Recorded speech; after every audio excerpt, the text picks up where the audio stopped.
The name of tonight's talk is Getting to Know the Soils of Massachusetts and Why It Matters.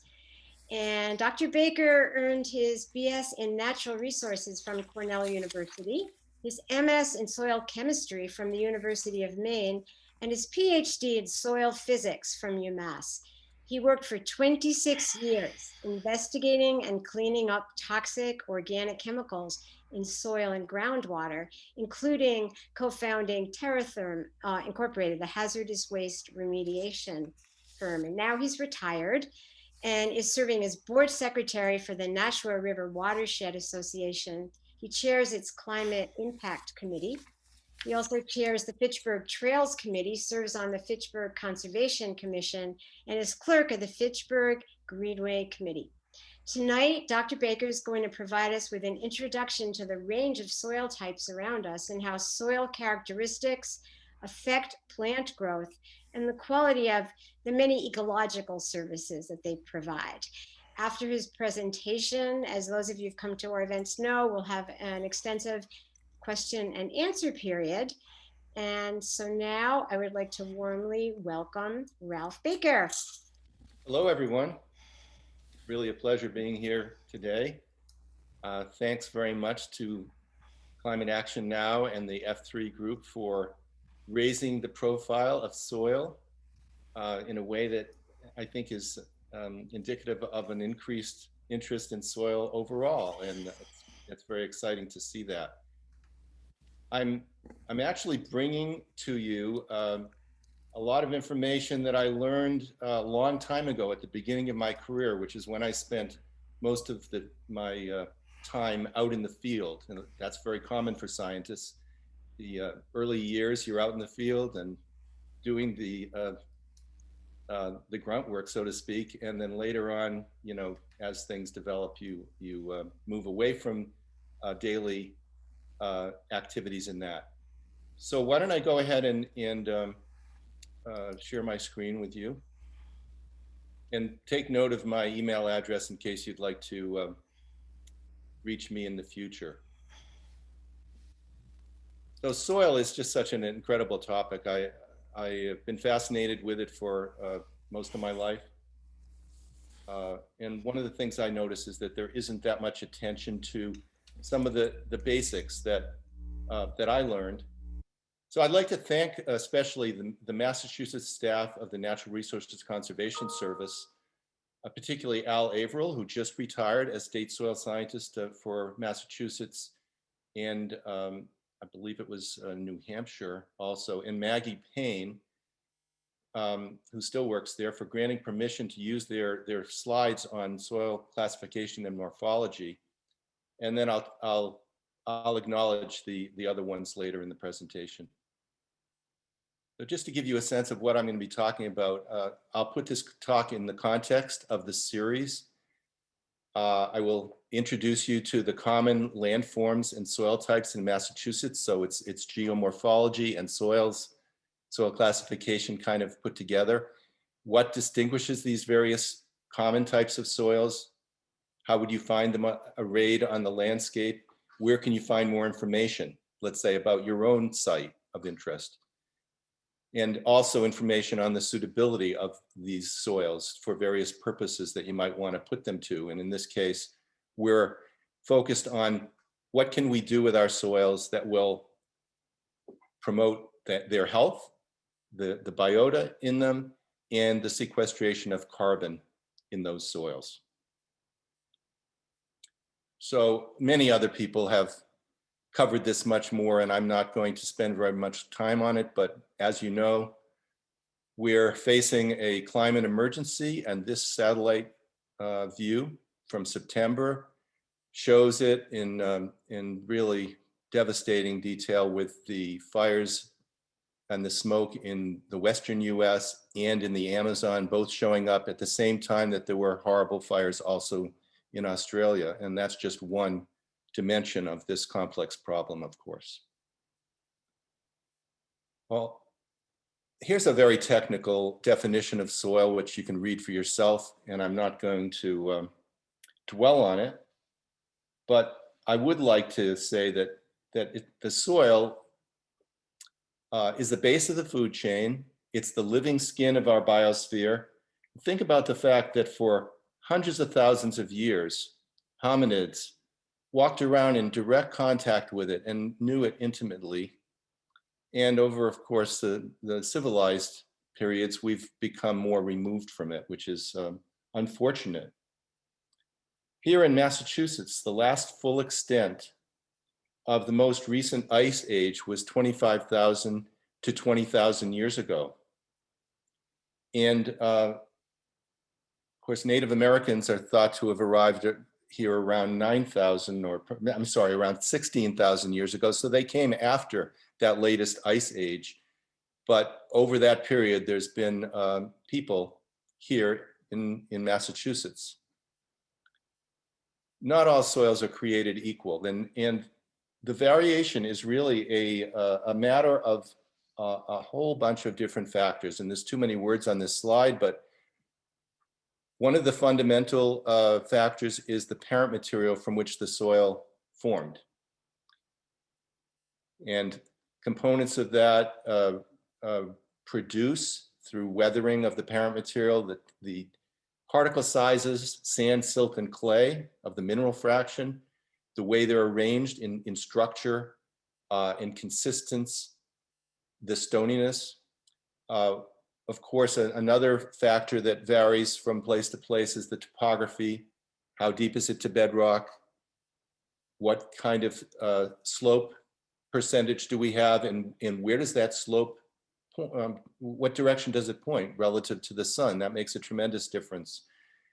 Climate, and particularly the hydrological factors, such as the depth to water table, how well drained the soil is. That means how easily water moves through it during a rainfall infiltration event and subsequent drainage, and how aerated is it. Obviously can't be when the soil is saturated, but as it drains, air goes into the pores. What's growing there? And what kind of biodiversity does the soil have? And how much time has there been? As I said, all of our soils in Massachusetts are less than about 12,000 years old, because prior to that, we had a glacier here. And what kind of management practices in terms of the amendments that have been added to the soil, chemical applications, if any, how much erosion has taken place. All of these affect the thickness of the layers that we call horizons, the organic carbon levels that are so important, and the fertility and productivity of the soil. Soil texture is how we describe the particle size distribution of sand, silt, and clay. Sand, of course, is what you're familiar with at the beach. If you put it between your fingers, you can feel and see the individual grains, and they range from 50 microns to 2 millimeters by definition. Silt is the next smallest size. It's more like talcum powder. It's hard to see the individual particles. And the smallest particle size that we recognize is the clay, everything smaller than 2 microns. Clay particles generally are in colloids, and if it's dry, it'll be very blocky and hard, but if it's moist, you can squeeze a clayey soil out and it will ribbon between your fingers. Most of our soils in this state have very little clay, less than 5%. So if you look at this ternary diagram, the way that it works is the sand is on this scale, 0 to 100, the silt on this scale, and the clay on this scale. So for example, take the most common textural class that we have in the state, sandy loam. It might, for example, have 5% clay, 70% sand, and the balance would be silt up here, whatever that was, 15%. And anything coarser than 2 millimeters would be gravel, stones and boulders, respectively. Other textural classes are less common, but we do have silt loams, clay loams in places, loamy sands, even sand. And the way that the soil is arranged when you open up a vertical profile we refer to the horizons. The layers are called horizons, with the surface horizons, the O and A horizons being at the top. The O horizon is an organic rich layer that, for example, you'd find underneath a forest, maybe not out in a field, depending on if it's been plowed. Then generally we'll just find the A horizon to whatever the depth of the plowing occurred. And if it had never been plowed, you would see something more like this picture. The subsoil is the B horizon. It's a zone that generally doesn't have that much organic matter, except maybe a small amount that got translocated downward with infiltrating water. And also minerals, iron and aluminum oxides often get translocated down into the B horizon and accumulate there. And in the substratum, the C horizon, it's the parent material that has not been subject to soil forming processes. And underneath that at some depth will be the bedrock. We recognize that it isn't just the mineral fraction that's important, although that's the skeleton. There's a tremendous amount of life in the soil. And in fact, there's more biodiversity in the soil than in any other part of the terrestrial ecosystem. It's amazing. So we'll get into that a little bit more. But first, I would like to introduce you to the surficial geology of Massachusetts. This is from Oliver, MassGIS's online mapping tool. It's a good place to go to get a whole lot of different kinds of information. And right away, we see one predominant color, the yellow color. Those are the till soils or bedrock, but in most places, the bedrock is not exposed. It's covered with till in those kinds of settings. So we see a lot of it in Western Mass and Central Mass and somewhat less in Eastern Mass. We'll focus on that first and then come back to this, but the glacial till is the predominant surficial geology type. You have to really use your imagination now that 20 to 25,000 years ago and more, there was an ice cap over us to a thickness of 1 to 2 miles. Picture Greenland or Antarctica. It's almost mind-boggling. But it was there for a period of time. In fact, there's been a number of recent glaciations, but the most recent one we call the Wisconsin glaciation began to melt at around 20,000 years ago. And as it receded, it left behind material that had dropped directly under it, which is called till. It comes in different forms, ground moraine and drumlins, but it's subglacial material and often very dense. And if it did form as a soil beneath the glacier like that, it often has a hard pan in the substratum. So we see that in this dark colored zone. It's hard to dig through by hand, not for a backhoe, but it's poorly sorted material. It's usually loamy or sandy loam, but not always, and it has a slow permeability. About 40% of the soils in central Massachusetts are on till with a hard pan. Somewhat lower percentage in Eastern Mass, somewhat higher in Western Mass, but it's very predominant, the most common type of soil we have. A distinctive type of till deposit that we see in many places in Massachusetts is a drumlin. These are these oval-shaped hills that you can see in the topo map and also in the photograph. They're shaped like an upside-down spoon with the long dimension generally facing north or south or slightly off that axis because they're facing up and down ice. And they often come in swarms. There are hundreds of drumlins in Massachusetts, 200 in the Boston Basin alone. Famous ones are Bunker and Breeds Hills, over 100 in northern Essex County, hundreds in Central Mass, hundreds in Western Mass too. There are 38 drumlins in Groton, Mass alone. This topo map shows a series of drumlins in the area of Paxton and Rutland, Worcester County. And we're going to focus a little bit on one of them in particular. the one just to the left of the reservoir. So here's a few different soil profiles from that one drumlin. They're very different. So soils on the same parent material in close proximity can be very different. And I'll explain why. If we focus in this area that I'm showing you right there, here's a block diagram that depicts the different soil types as we name them and the association that they have from the standpoint of drainage class. A well-drained soil is one that water moves through and out of pretty readily. And Paxton is the one on this diagram. It's our state soil, as I'll show you in a minute. Woodbridge is the moderately well-drained member. Then there's Ridgebury and Whitman is the poorly drained. And then in the bottom, we see a wetland soil, Swansea, which formed in a depression here and has a lot of organic matter accumulated in it. But the other ones are all in friable, loamy glacial till at the top and with a firm substratum beneath it. And sometimes there'll be inclusions of dissimilar soils like Canton, which is an ablation till. It's much sandier and lacks that hard pan. So this is a generalization, of course, but it's a very common arrangement that we see over and over on the landscape.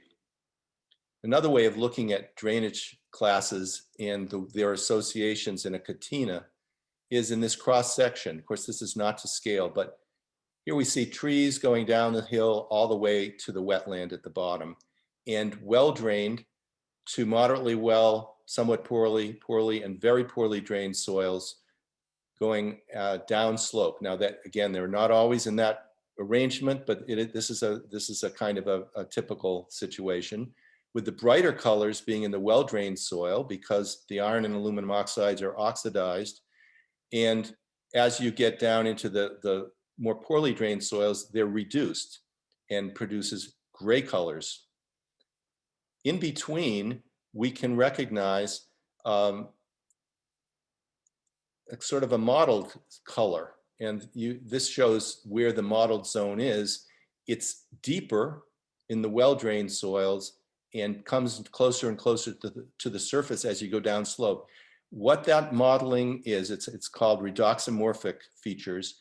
It's a result of the seasonal saturation of the soil, and it leaves behind this characteristic set of colors that you can recognize, and they last for many, many years. If you had 10 dry years, they'd still be there. And wetland scientists use them to determine where the hydric soils are in terms of protecting the wetlands. So here's that map of the distribution of Paxton soil, our state soil. It's very widespread in Massachusetts, and you can see even more so in Connecticut, also in New Hampshire and Vermont to a certain extent. And this is a soil profile of Paxton. I happen to live on Paxton soil, so I'm enjoy it a lot. It's a good soil, well-drained soil, and it has this compact glacial till substratum that's relatively impermeable to the downward movement of water. So water will tend to move through this upper part of the soil until it can't, and then it moves downslope laterally, and you can tell that the rooting extends only to the top of the substratum at about 3 feet in this case. I'd add that the colder member of the same family, Marlow soils, are predominant in the remaining part of central and western Mass. So this is such a common soil, and it's characteristically where you will see stone walls on this soil, and it's more poorly drained soil types. By the way, soils are generally named after the first town in which they were observed, in this case, Paxton, Mass. So going back to our superficial geology, let's look now at the other colors. We do see some other tills, like out on the Cape, that greenish color is the end moraine that exists in the Cape and Martha's Vineyard, and even on Nantucket a little bit. But most of the other predominant colors are the orange, and that's the sand and gravel that I want to talk about next. When the glaciers melted, there were big outwash streams. There were rivers carrying a lot of sediment out of the melting glacier, and sand and gravel along with it in the discharging meltwater. And the velocity of the water determines the particle size range that it can carry. So these materials are well sorted, usually sandy and gravelly and highly permeable. Here's another place where we see them. Eastern Massachusetts, there's a tremendous amount of this material that we call glaciofluvial deposits or sand and gravel, but the rivers that deposited it there aren't necessarily there anymore. However, we have other rivers like Connecticut River and Merrimack River, to name two, that still have a lot of outwash and the associated deposits, some of which are very characteristic in terms of their landform, and I'll name a few. There's the terraces, deltas, Cayman Kettle, and esker type of topography. But the orange and blue colors here represent these glaciofluvial deposits along the Connecticut River, with the adjacent uplands being till and a small area near the river being alluvium. And this is a typical soil profile with sand layers and gravel layers being evident. Sometimes they can be reasonably productive in terms of growing plants. Other times they can be too droughty because they're excessively drained. They're highly permeable. They have a low water holding capacity in general. Now on to the fine textured soils. When the glacier was melting, there were fairly large and very large lakes that got formed behind the melting ice. And Lake Hitchcock along the Connecticut River was the biggest. Glacial Lake Nashua, Lake Sudbury, Lake Merrimack in New Hampshire, and then there was even a lake out in the Cape Cod area that was a marine lake. So these result in glaciolacustrine in the case of the lakes and glaciomarine in the case of the ocean sediments, which are fine textured because this is where fine material got a chance to settle out. And I would just like to add, there's some very interesting features, like in Littleton, the Tophet Chasm is a place where that served as a spillway for Glacial Lake Nashua. It's very dramatic to go there and see this canyon, essentially, that was formed as the lake gave way. In profile, we see very often interbedded, very fine sands and silts. And these varved materials have few or no rocks, very slow permeability in the substratum. Also, another type of fine textured material that we see are windblown materials in certain places, forming a layer over the top of other types of material. On to our organic soils. These are the soils that are formed in our wetlands and as a result of the varying stages of decomposition of plant material. And they can be many feet deep of material, depending upon how much material had a chance to accumulate. They require that the water tables stay near the ground surface year round, although sometimes that's not the case. But when it is the case, the organic material decomposes very slowly under anaerobic conditions. So it can be, it's often the case that the rate of decomposition is much slower than the rate of accumulation, and that's why so much organic material builds up in these zones. And we see it in a profile to varying depths. Also, sometimes it's very undecomposed material, like in a peat bog. You'll still see the original fibers down to many feet, That's how acidic and difficult it is for the material to decompose. In other places, it's much more mucky and sometimes covered by other types of material. And finally, our floodplains next to our rivers are, they result in silt and very fine sand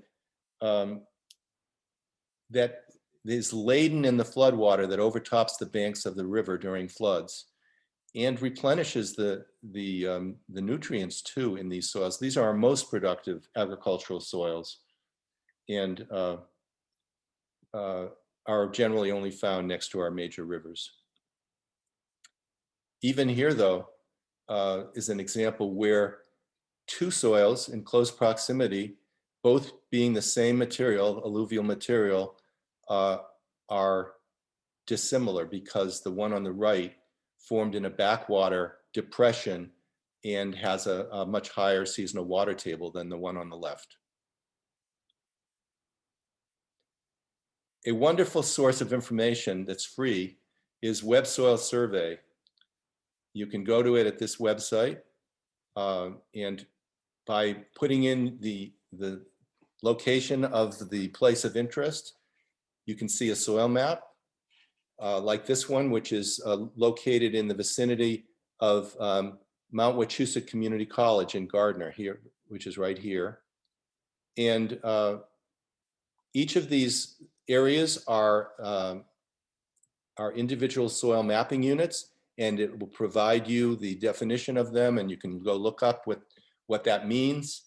And you can also find all kinds of other information of a whole wide variety. For example, this is an example of the interpretive data that's available, showing the percent organic matter at various locations. The blue colors are the wetlands where the most organic material accumulated, and the red soils, in this case, they happen to be Marlow, have much lower percent organic carbon.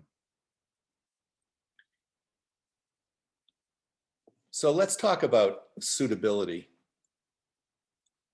Web Soil Survey gives generalized guidance for a whole variety of land uses, but it doesn't provide a site-specific assessment. For that, you would need someone like a soil scientist to go out there and look at the soil and advise you about whether it actually is the soil that's mapped at your location, or if perhaps it's an inclusion within a mapping unit, because they can't be pure, that necessarily you'd have an impractical number of little units that you'd have to draw out.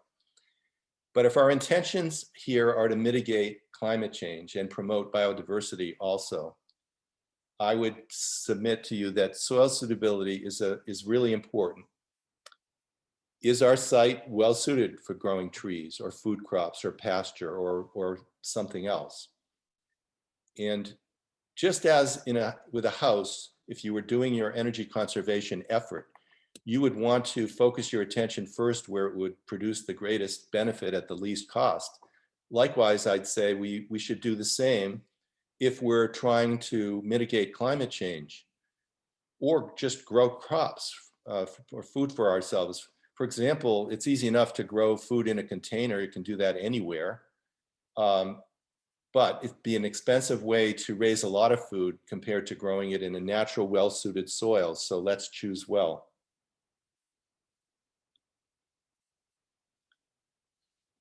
There are a lot of examples that can be brought to mind of soils that are not well-suited to a variety of purposes that we might want. And here's a few examples: shallow to ledge, highly compacted soils, especially if the compaction goes right to the ground surface. Locations that are poorly drained can be very difficult to work with, or excessively drained, unless you want to irrigate them. Very rocky or steep. This picture shows a drumlin, which was cut into to enable houses to be built. And the leveled areas where the houses were built may have very little or no topsoil. It depends on really what the developer chose to leave there. So you could be very surprised to find that your soil is not really good for much of anything, until you bring in material to supplement what's there. They could be contaminated. Your site might be on a former waste site. We'll talk about that a little bit more. Could have a very low or a very high pH, though most of our soils tend to be acidic. The only alkaline soils really of any consequence in the state are out in the extreme western end of the state due to the limestone bedrock there. And they could be shaded or shadowed by buildings. So although many of these may be beautiful and able to be used for their natural attributes, they may not be very susceptible to being manipulated in a way that would make them more productive or reclaimed. And it could be very expensive to do so. Let's think about soil compaction for a moment, because wherever we've used machinery, the soil may no longer be the way it was when it was natural. Natural soils tend to be not very compact, unless it's the case of, let's say, that basal till that I talked about. They're well aerated, but when you start running heavy equipment or even just walking around on them a lot, but especially heavy equipment, the diagram on the right shows how deep into the soil the pressure distribution and therefore the compaction can extend. It can impede rooting and plant growth. Examples are tillage, which disrupts those very important mycorrhizal fungal networks that we're learning about. They can, under a plow, you can produce a plow pan that has a low infiltration rate below it. Forestry equipment can also do the same thing, impede rooting.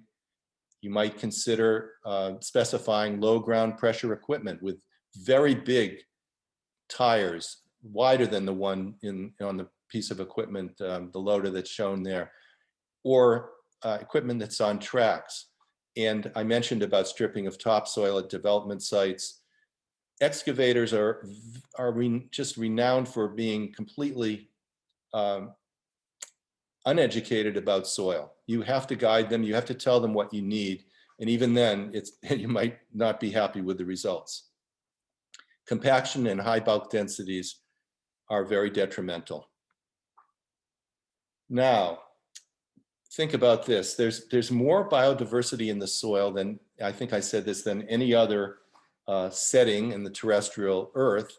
And in just a teaspoon of healthy soil, there are more microbes than there are people on earth. So it isn't just the soil particles, the mineral particles. The organic matter plays a disproportionate role in determining the soil properties that affect the biological and chemical processes. One thing is that soil particles, even after drainage, have thin water films around them, which are tremendously important. That's where a lot of the microbes live, right in those water films, and they enable plants to withstand periods of water stress up to a point. We're learning that the ratio of fungi to bacteria is very important. In forests, there tends to be a high ratio of fungi to bacteria, and there's more carbon sequestration as a result. In many agricultural settings where, let's say there's tillage, we greatly reduce the amount of fungi and lose a lot of the benefits of that symbiosis. And other things that will affect microbial activity and microbial biodiversity, which is incredible, by the way. In a typical, that same teaspoon of soil, you can have 10,000 taxa, different organism types, some more common than others, but it's affected by drainage class, vegetation, what amendments have been applied.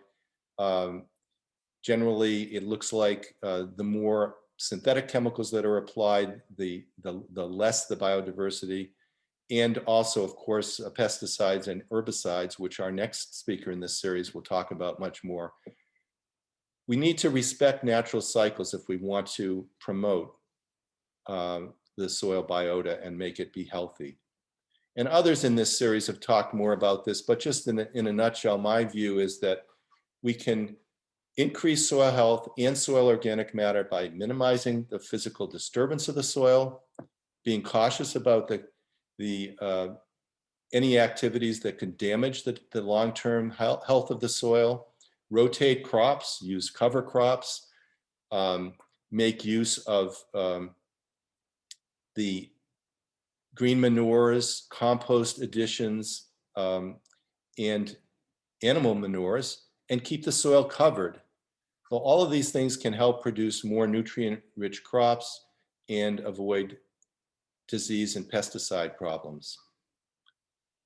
Urban soils are a really interesting thing to focus on. I've spent a lot of my career cleaning up waste sites, and they're generally from former industrial activities. But it's pleasing to see that some people have been able to make very good use, productive use of sites in the city for growing plants and food. These provide oases in places that might otherwise be food deserts, where, let's say, vegetables are hard to come by for poorer communities. So that can be wonderful, a great way to introduce people, city dwellers, to learn about soils and plant growth, grow their own food, get empowered thereby, and find out more about how their food is raised. But we need to be careful. So let's test our soil before we use it for this purpose. Look out for heavy metals near buildings. Very often lead paint can be in the soil, and it doesn't go away. It's not going to biodegrade, nor will any other heavy metal. Organic chemicals can sometimes biodegrade, but not if they're persistent organic contaminants, like polycyclic aromatic hydrocarbons or PCBs or dioxins. Those are difficult to biodegrade and may require some more significant type of treatment, such as what I specialized in over my career. And let's be aware now that nanoplastics are more widespread than we ever thought. In fact, it's been learned that they can, if they're in the soil from the breakdown of plastics, they can get translocated through the roots into the stems and leaves and fruit and into our bodies with effects that we don't really understand yet. And forever chemicals like PFAS and PFOA, which are endocrine disruptors, are becoming increasingly evident. So practice safe gardening, and here are a couple of sites where you can learn about how to do that better. So where is carbon sequestration and storage in soil most favored? From a global standpoint, we happen to live in one of the best places, the cool, temperate, moist climate. So you can see in that oval is associated with much more carbon stored in the soil and in the biomass than we would otherwise find in many other parts of the world, well, particularly the soil. And here in Massachusetts, we've recently benefited from a initiative called the Massachusetts Healthy Soils Action Plan that looked at this question, supported by the NRCS. And the next 4 slides are courtesy of Sebastian Gutwein of the Regenerative Design Group.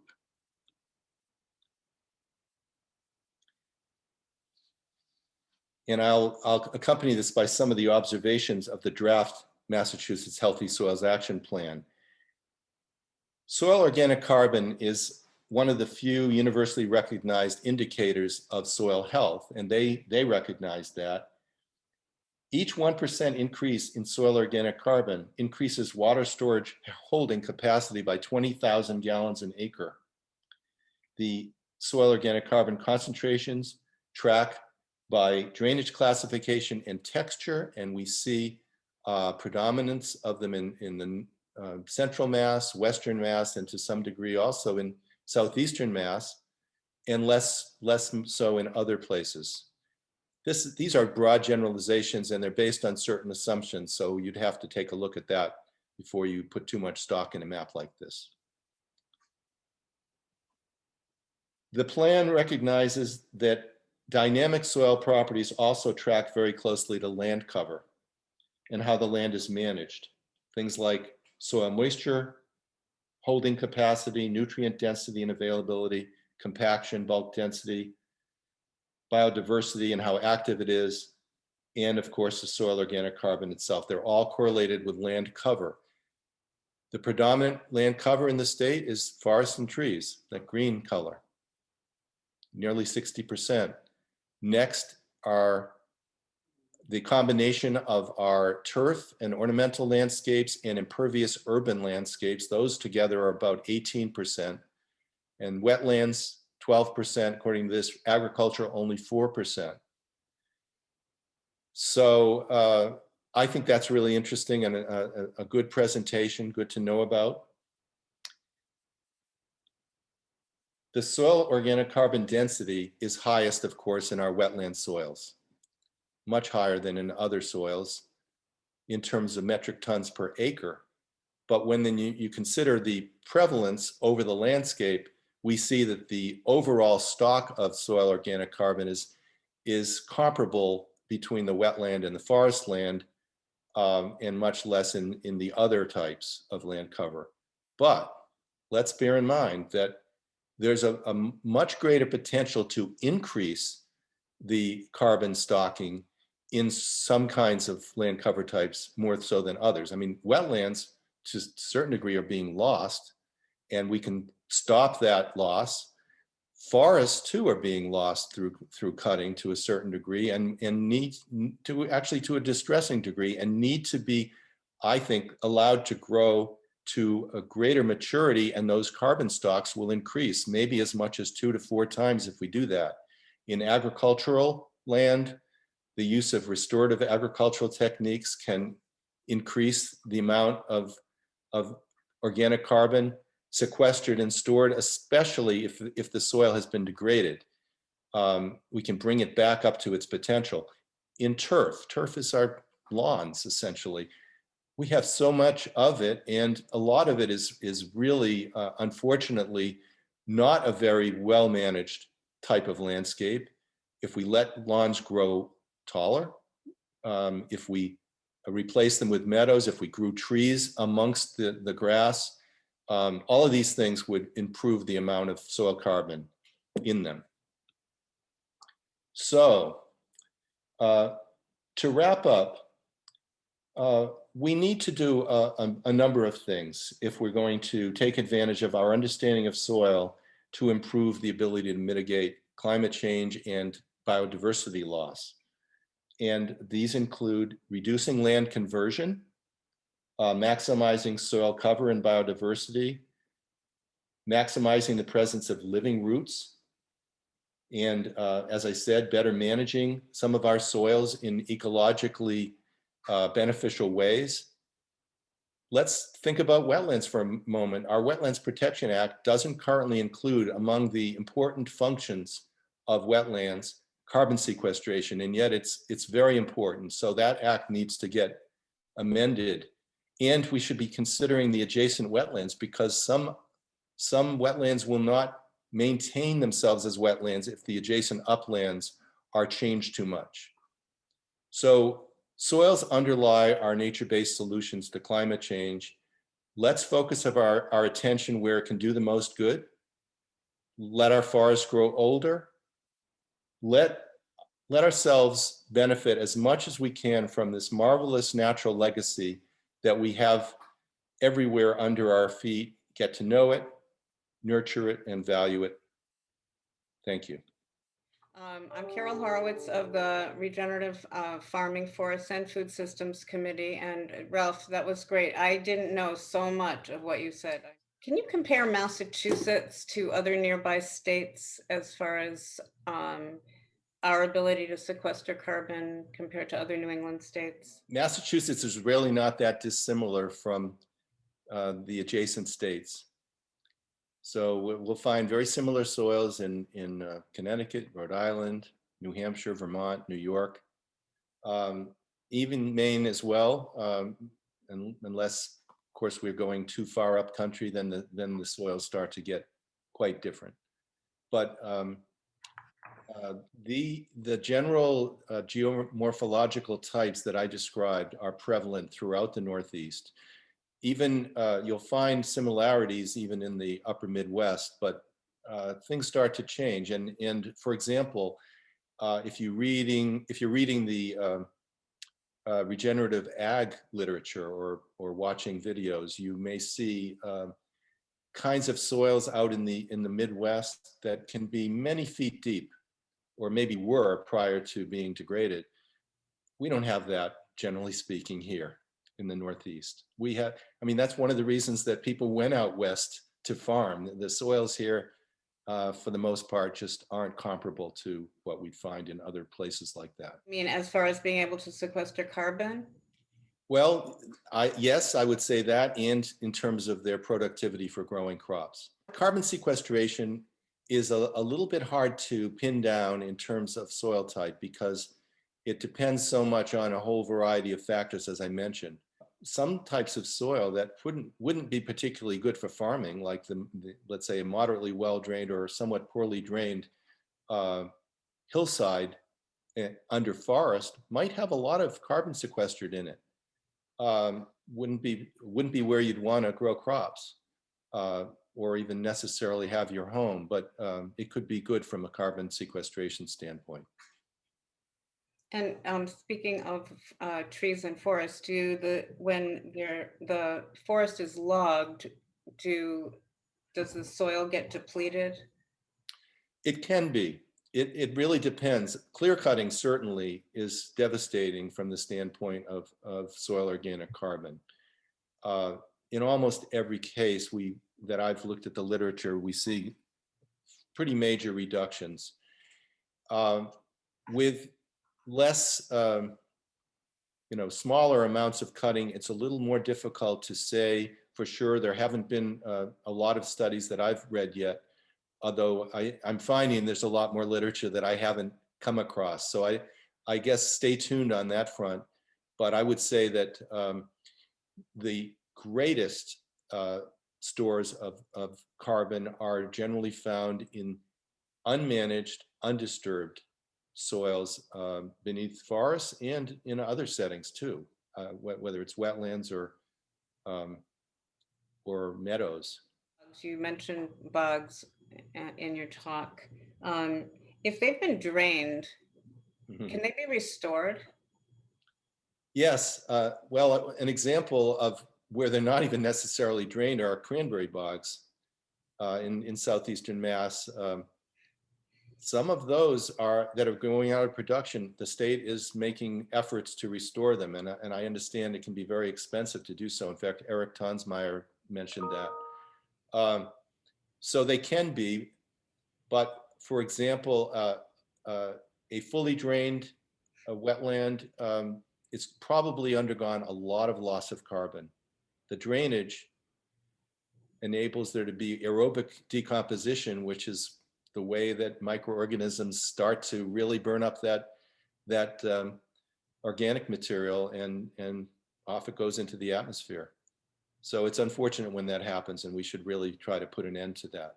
I know that, I don't know if this has changed, but people were allowed to, under probably state regulations, to build on wetlands sometimes if they would agree to replace them somewhere else.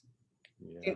Is that still true? It's only true to a very limited degree. I'm on the Conservation Commission here in Fitchburg, and the Wetlands Protection Act really says that is not supposed to happen. But where it has happened, let's say through a violation of the act, often the required remedy is to require replication. But most wetland replications are unsuccessful because they lack the kind of soil and hydrology that would enable it to be successful. It's just really difficult to do successfully.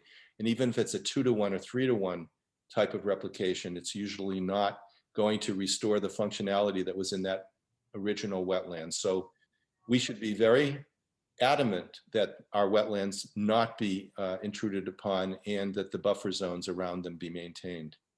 Where can we get more information about the Massachusetts Healthy Soils Plan? You know, Bosch Goodwine told me that it's about to come out, but it hasn't yet. So look up Massachusetts Healthy Soil Action Plan. I'm looking forward to seeing it myself, but there was a nice presentation that was recently given. You may be able to come across one of those presentations online, as he sent me one, and it's where the slides that I showed you came from. There's a lot more to it that I just touched the surface, but I think it's a good thing that the Executive Office of Energy and Environmental Affairs sponsored this work, and hopefully it'll lead to meaningful actions on the part of the state. What do you think about no-till farming for soil health? I think it's very good. It's maybe a little bit problematic for some farmers who aren't used to it. When no-till is used, as I mentioned, it leads to much less soil disturbance and therefore a healthier soil biota, and that can have a lot of positive effects. But in too many cases, I gathered that the usual approach was to deal with weeds by using herbicides, and of course that's problematic. So I think that there's a lot of technique to it. I visited some NOFA farms this fall, and that's the Northeast Organic Farmers Association. And there are techniques that are consistent with no-till, such as using crimpers to go along and take the plant material and without having to incorporate it into the soil and break up the roots and mycorrhizal fungi. There's other ways to do it. So I'm not an agronomist. I'm not going to be able to be as articulate about that as other people can. Just going back to bogs for a second again. So these cranberry bogs, have they had a lot of pesticides used? I would imagine that there's a lot of pesticide use in bogs. And so what's the complication of restoring those? I don't know, but probably most of those will decompose and biodegrade over time. So now that's a broad generalization, and without knowing what the pesticides were that were used, it's hard to know that. But I think that at least modern pesticides, most of them are designed to break down within a year or less. So hopefully nature will find a way to degrade them. Now, that wouldn't be true for certain kinds of pesticides, like in apple orchards. For decades, lead arsenate was sprayed on the apple trees. And I found that the drip lines around those former apple tree locations can be very high in lead and arsenic. And it won't go away because those are heavy metals, won't decompose. So there's an awful lot to consider when it comes to pesticides and how they were applied, what was applied in what quantities, and whether they have the opportunity to be degraded or not. If you live in a former apple orchard, test your soil, be careful. It might not be healthy to be growing crops right on the places where there's lead and arsenic accumulation. How about eating apples from trees that have previously been treated, do you know? I would say that's probably not a problem, but I'm not an expert on that, but I'm sure you could find out more in the, let's say, ag extension literature or other kinds of places. Lead and arsenic haven't been used in decades also. I lived in South Amherst. There were many apple orchards there, and I know that was commonly used, but. Yeah, there's been a lot of apple orchards in Massachusetts. Yeah. So this is a widespread problem. Yes. Is there a simple test that people can use on their soil, to determine the organic content and monitor efforts to increase the carbon being stored in soils? Yes, and in fact, probably the least expensive approach is just to send your soil sample to the UMass Amherst Soil Testing Lab, because it is, it's a state-funded laboratory, so it's pretty inexpensive to get a whole lot of information, including soil organic matter. And then if you want to get more sophisticated information, there are labs that specialize in characterizing the proportions of various kinds of soil biota. One I just recently used myself is EarthFort out in Corvallis, Oregon. And it's very interesting to be able to look at the concentrations of various kinds of soil life in your soil. But I'd encourage people to contact the UMass experiment station if they have soil samples. And the way you collect them is very important too. You don't just take a single grab, you have to actually go around and grab a whole bunch of them and mix them so that your composite is representative of what you want to have information about. And what are they testing for? Is there a standard test that they do? Oh, there's a whole variety. You tell them what kind of plant you want to grow, whether it's vegetables or fruit or pasture or corn or pretty much anything, and they will return a set of recommendations. Of course, it's based, at least the nutrient levels are usually based on what's water extractable, and you may want to use a different set of techniques, but they offer a lot of different options. Silty and sandy soil along the river floodplains looks like it has no organic matter, no organic layer, excuse me. Why is it the best farmland? Well, that's because the soil that deposited there with each flood event got washed there from somewhere else and carries a lot of nutrients along with it. Yes, it may not look like it has a lot of organic matter, but there's probably organics associated with a lot of those particles. Generally speaking, soil organic matter is associated with the mineral fraction of the soil. And in fact, the most persistent fractions of soil organic matter, as Eric talked about last month, are usually associated with the mineral material. So when those particles got washed there from somewhere else, generally speaking, there is organic matter in with it, even though you may not see it readily. Do you know if other states are doing healthy soil action plans like Massachusetts is? I'm not aware of it. I think we're breaking ground in that respect, but I'm sure there are. I can't imagine that there aren't some other states that are doing it too. Are you aware of any statistics about how much suburban lawns can sequester carbon if done naturally? You know, I missed Owen Wormser's talk, which at the beginning of the series, and I think he addressed that. I am not aware of that myself. That would need to be something that you'd have to look into. Someone says, great presentation, thank you. Wondering about carbon sequestration under turf. Is it possible to sequester carbon and store it as SOM? Is that organic matter? Organic matter. Okay.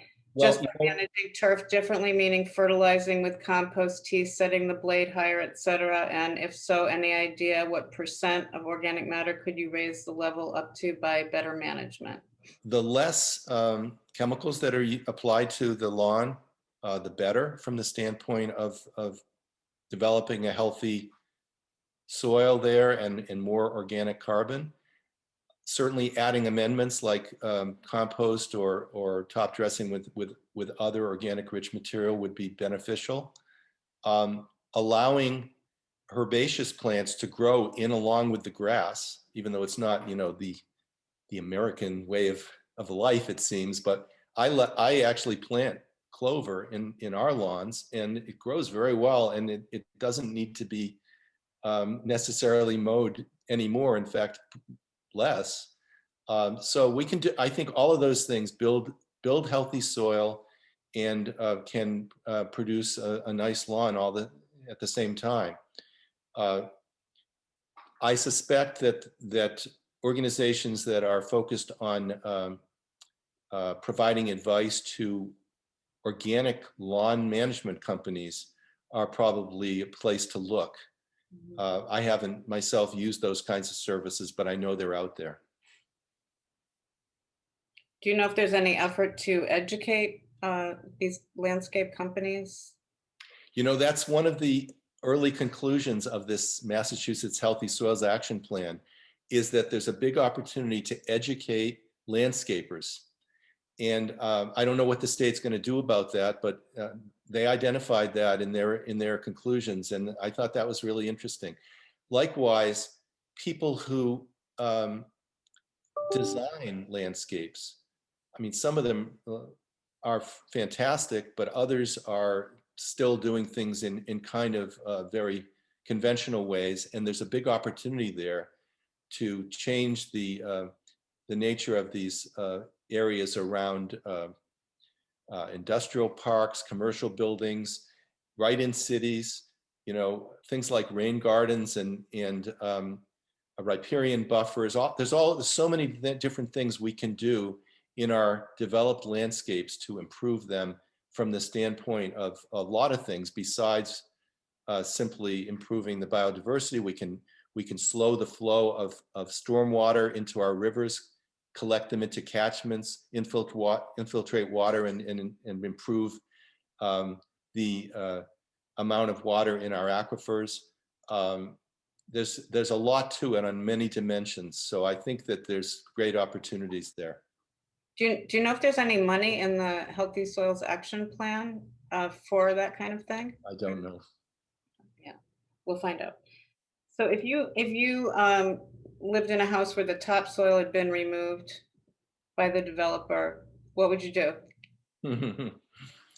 Well, I'd probably start building raised beds if I was growing a garden, rather than trying to, you know, improve the deficient soil that I'm left with. It would be a big and expensive job, but you could bring in a lot of compost and slowly improve it. But it might be more efficient to focus on some more concentrated areas. My wife has built beautiful raised beds, and we love them because you don't walk on them. You can reach right in and do your work, and they're there from year to year. I mean, with some maintenance. I think that's an opportunity that anyone can take advantage of. Likewise, container gardens can be very nice. You can put them on your deck or whatever limited space you might have. If you're an apartment dweller, you could have plants growing in containers. So think of a raised bed as sort of like a large container, more suitable for actually growing a garden. And you know, but beware before you buy a property to make sure that you're not ending up with some place that's already been denuded of its topsoil. That's what a shame that is, that it should even happen in the first place. Mm-hmm. Yes, clearly. But when you say that you could bring in materials, what would be a recovery period for? Well, it depends on how much you bring in. I mean, there are companies that are composting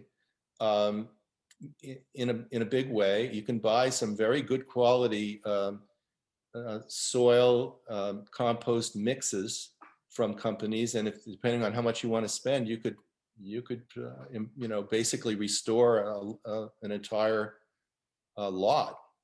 But obviously that material has to come from somewhere, and there's a limit to how much is available. But the companies that are making that kind of soil are usually, if you check and inquire, you can find people who are doing it in a responsible way.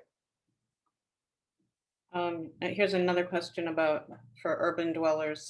What is stage 2 of soil care? I've only got a little bit of soil in my direct care, and I leave leaves, add compost, don't use any chemicals. What else? Well, I would test the soil, and those, if you can get those links on that slide about urban soil, that's a good place to start. One is a program that Boston University developed. And then you have to look at what the soil test tells you and amend the soil according to what's missing. In an urban soil, there could be a lot of things missing depending on how it was used and, you know, what the history of it was. If it's not contaminated with some kind of waste materials or chemicals, then it might be wonderful. There could be all kinds of things you could do. Not every place in the city was necessarily, you know, dramatically contaminated, maybe just mildly. In fact, there's been studies of background concentrations of various chemicals in urban soils, and we know that pretty much everywhere near roadsides has got some degree of lead contamination from when they used to put lead in gasoline, and it would get through atmospheric deposition, it ends up on the soil. But the levels, if they're sufficiently low, are not necessarily of great concern. There's risk-based guidelines that the state and the feds have set up for what is an acceptable level of various chemicals. So when you wouldn't necessarily be looking for pristine. If you want pristine, you better move into a less urban type of a setting, because you're not likely to find it in the city. I'm working on some land where glyphosate has been applied. How long will it stay in the soil? How should I manage getting the soil off glyphosate and onto a program of weeding? I'm learning about glyphosate myself, and unfortunately, I'm not an authority, but I think you can find that information if you look. Certain universities are doing a lot of work on that. So I'd say, start doing some research and talk to somebody who's really investigated it more thoroughly than I have. Well, but it is definitely concerning. yeah, we have our next talk at Stockman next month is going to be talking about glyphosate, and he's an expert on that. And we have another member of our group, Dr. Stephen Franz, who does most of his research on glyphosate. So I'm sure we can get that question answered. Cool, that's great. Are there remedies such as nematodes or other biological ways to minimize metals in soil?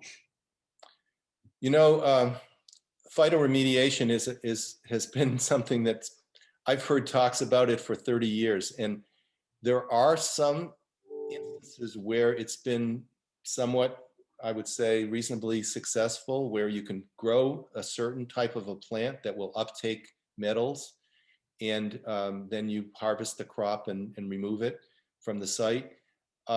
It's a very slow process. Most plants don't like to uptake metals, so you have to be very selective about it. And from the standpoint of someone I took it upon myself to really clean sites thoroughly through the remediation methods I was using. Phytoremediation never struck me as being particularly satisfying, because it just wasn't doing that good a job. But for those of you out there who might be specialists in it, I don't mean to insult you, and there may be some instances, as I said at the beginning, where it can work reasonably well. Okay, we just have time for maybe a couple more questions. Mm-hmm. How deep would the soil brought in to replace topsoil have to be? Well, if you don't have, I would say, 3 or 4 inches of topsoil, it's going to be difficult to have enough soil to, let's say, grow a garden. That would be sort of a minimum. But it depends a lot on what's the nature of the subsoil, how much water holding capacity is the soil as a whole going to have. If you put just 3 inches of topsoil over, let's say, a coarse sand substratum, that's going to be a unsatisfying type of soil, because it'll drain too thoroughly, and you won't hold enough water during a droughty period, unless you want to irrigate frequently or constantly, let's say with drip irrigation or something like that. So it really depends on the setting. I think this is going to be the last question. Is there a type of vegetation better for storing carbon in the soil? Meadows versus forests, grasses versus trees? I think that nothing does better than a wetland, for the reasons I gave. And then next would be forests, undisturbed or less disturbed forests. There's some indications, and Eric talked about this, I think, that silvopasture has a tremendous potential, but I haven't got any direct experience with it. Yes, thank you, Ralph. That was really wonderful. And it's so interesting to see how each of our speakers are building on the others. And we